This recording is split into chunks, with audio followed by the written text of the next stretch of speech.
একজন আল্লাহ রসুলের বড় সাহাবী উবাই ইবনে কাব, তিনি কোরআনের হাফেজ ছিলেন। আমরা যে কোরআন পড়ি, এই কোরআন লিখেছেন 4 জন সাহাবী, তার মধ্যে তিনি একজন, উবাই ইবনে কাব। এই সাহাবী একদিন আল্লাহ রসুলকে বললেন, ইয়া রসুল আল্লাহ, ইয়া হাবিব আল্লাহ, ইন্নী উকসিরু সলাত আলাইয়া, আমি চাই আপনার প্রতি বেশি করে দুরূদ পাঠ করতে। ফাকাম আজআল লাহু সলাতি ইয়া রসুল আল্লাহ, ফরজ এবং ওয়াজিবের পরে সারা দিন আমার যে সময় থাকে, এই সময়ের মধ্যে কতটুকু সময় আমি আপনার প্রতি দুরূদ পাঠ করলে আমার জন্য সহজ হবে, আপনি খুশি হবেন, বলেন কতটুকু সময়? নবী বলেন, মাশা, তুমি যতটুকু চাও ততটুকু পড়ো। সাহাবী উবাই ইবনে কাব বললেন, ইয়া রাসূল আল্লাহ, আর রুবা, আমি দিনের 4 ভাগের 1 ভাগ সময় আপনার প্রতি দুরূদ পাঠ করব, আপনি বলেন এটা কেমন হয়? নবী বলেন, মাশা ফা ইন জিদতা ফাহুয়া খায়রুল লাকা। হ্যাঁ সাহাবী, হ্যাঁ হতে পারে, এটা তুমি পড়তে পারো, তবে যদি চাও আরো বাড়ালে তোমার জন্য কল্যাণকর হবে। সাহাবী বললেন, ইয়া রাসূলুল্লাহ, আন-নিসফা, তাহলে আমি দিনের অর্ধেক সময় আপনার প্রতি দুরূদ পাঠ করব, আপনি কি বলেন? নবী বলেন, মাশা ফা ইন জিদতা ফাহুয়া খায়রুল লাকা। হ্যাঁ, এটা হতে পারে, যদি তুমি চাও আরো বেশি করে পাঠ করতে পারো, সেটা তোমার জন্য কল্যাণকর হবে। সাহাবী বললেন, ইয়া রাসূলুল্লাহ, আস-সুলুসাইন, তাহলে দিনের 3 ভাগের 2 ভাগ আপনার প্রতি দুরূদ পাঠ করব, আপনি কি বলেন?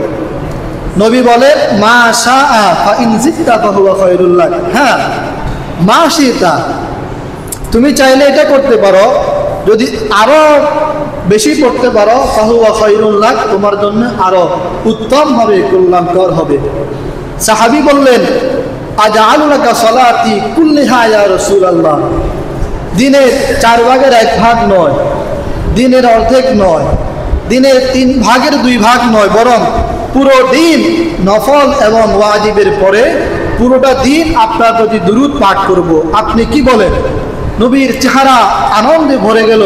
নবী বললেন, যদি তুমি এটা করতে পারো হে সাহাবী, তোমার 2টা ফায়দা হবে।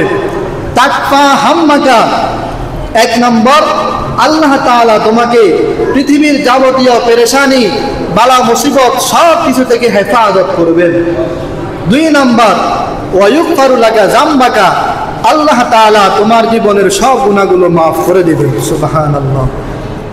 যদি কোনো ব্যক্তি নবীর প্রতি দুরূদ পাঠ করে, কিতাবের মধ্যে আসছে, আপনি ফরজ ওয়াজিবের পরে সারাদিন আর কোনো নফল ইবাদত না করে যদি আপনি শুধু দুরূদ পাঠ করলেন, অথবা পৃথিবীর একটা মানুষ সারাদিন নফল ইবাদত করছে, নফল নামাজ, তাসবিহ, তাহলিল, এইভাবে নফল ইবাদত করতেছে, দোয়া করতেছে, আরেক ব্যক্তি নফল নামাজও পড়ছে না, দোয়াও করছে না, শুধুমাত্র দুরূদ শরীফ পড়ছে, সাল্লাল্লাহু আলাইহি ওয়াসাল্লাম, সাল্লাল্লাহু আলাইহি ওয়াসাল্লাম, সাল্লাল্লাহু আলাইহি ওয়াসাল্লাম।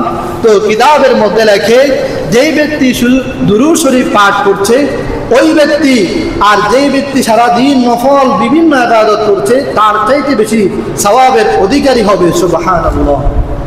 এই জন্যে আপনি এই নিয়ত করতে পারেন, দুরূদ শরীফ পড়তে আপনাকে শারীরিক কসরত করতে হবে না, কষ্ট করতে হবে না, এটা মুখের ঠোঁটের কাজ। আপনি হাঁটতেছেন, মনে মনে পড়েন সাল্লাল্লাহু আলাইহি ওয়াসাল্লাম, সাল্লাল্লাহু আলাইহি ওয়াসাল্লাম।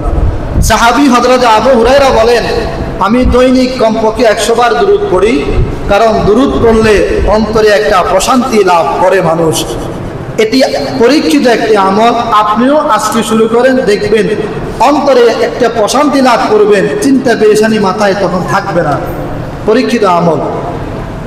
আপনি হাঁটছেন, পড়েন সাল্লাল্লাহু আলাইহি ওয়াসাল্লাম, বসে আছেন, পড়েন সাল্লাল্লাহু আলাইহি ওয়াসাল্লাম, মা বোনেরা বসে আছেন, পড়েন সাল্লাল্লাহু আলাইহি ওয়াসাল্লাম, রান্না করছেন, পড়েন সাল্লাল্লাহু আলাইহি ওয়াসাল্লাম। এটা পড়তে তো আপনার কসরত নাই, কষ্ট নাই, এটা সহজ আমল। এটা যদি আপনি করতে পারেন, 1 দিন পড়লেন, 2 দিন পড়লেন, দেখবেন 3 নম্বর দিন আপনি আর খেয়াল করে পড়তে হবে না, অটোমেটিক্যালি আপনার জবান এটা বের হয়ে যাবে, চালু হয়ে যাবে।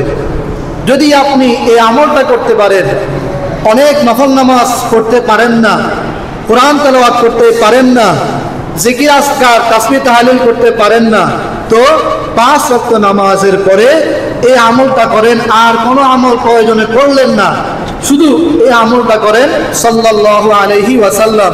যত পারা যায় করেন, করতে থাকেন। ইনশাআল্লাহ আল্লাহ তাআলা আপনার সকল পেরেশানি, চিন্তা, বালা, মুসিবত দূর করে দিবে। আল্লাহ তাআলা আপনার জীবনের সব গুনাহ মাফ করে দিবে। জীবনের শেষ মুহূর্তে আল্লাহ তাআলা আপনার মৃত্যু যন্ত্রণা সহজ করে দিবে। আর একদম শেষ সময়ে আল্লাহ তাআলা আপনাকে ফুলসিরাত পার করে কিয়ামতের ময়দানে জান্নাত দান করবেন। সুবহানাল্লাহ।